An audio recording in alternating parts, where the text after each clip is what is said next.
Hey Dan, I'm just going to go down the list here and see if I can hit the high points. Here's that header. It's about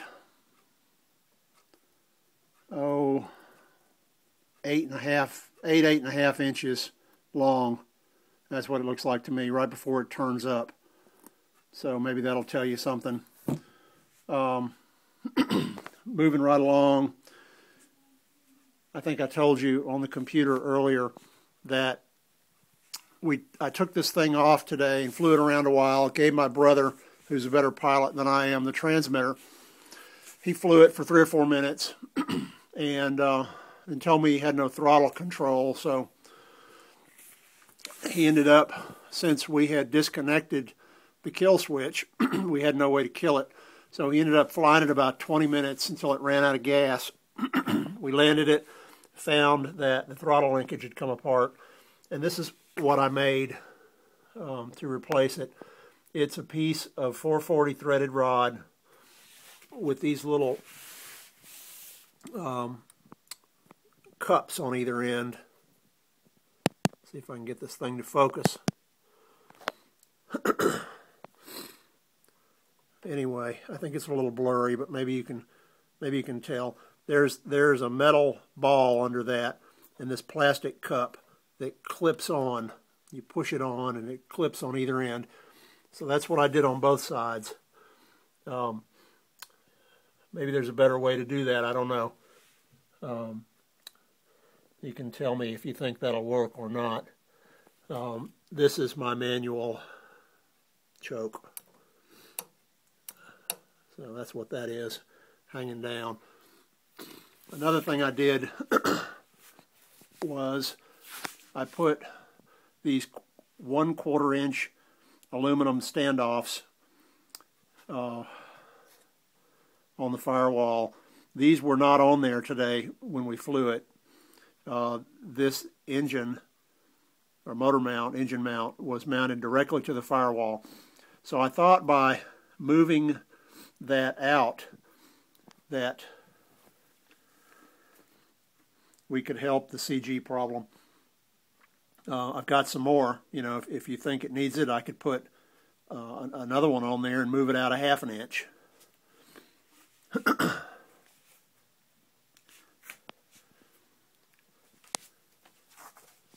There's the battery compartment.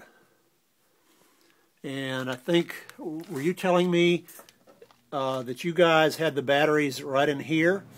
And is that not an issue to have the batteries that close to this ignition or to the servo? I don't know. I guess it's not, since you've done it that way.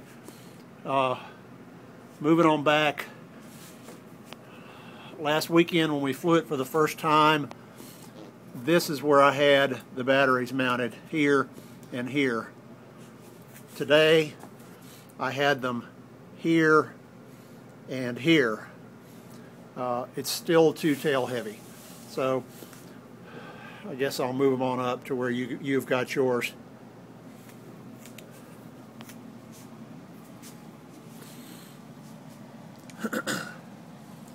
I've removed the stabs. That's the only way that I can get it in the van. It actually fits quite well with about a foot and a half to spare. Done that way. Bear with me just a minute.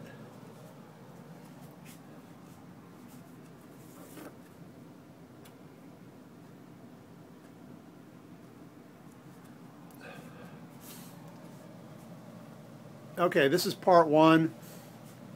A little later on this evening, I'm going to put the front end back together and the canopy on and stick the wing tube in, and I'm going to get somebody to come down here and help me video, and I'm going to pick it up by the wing tube and let you see what it looks like.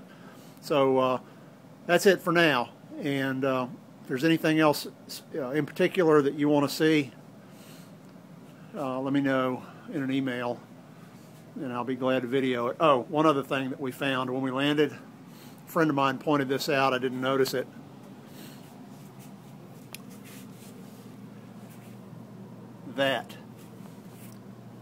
The bolt came out on that flight, same flight where we had the throttle issue. This is one sweet flying plane. I'm basing my comments on the Extra on my experiences flying this plane because it flies so well, total opposite of the Extra. So I'm hoping with some minor CG changes that we can get the Extra flying like it's supposed to fly. And there's a quick scan of my filthy shop. There's the next project sitting over there on the table. And that's it. All right.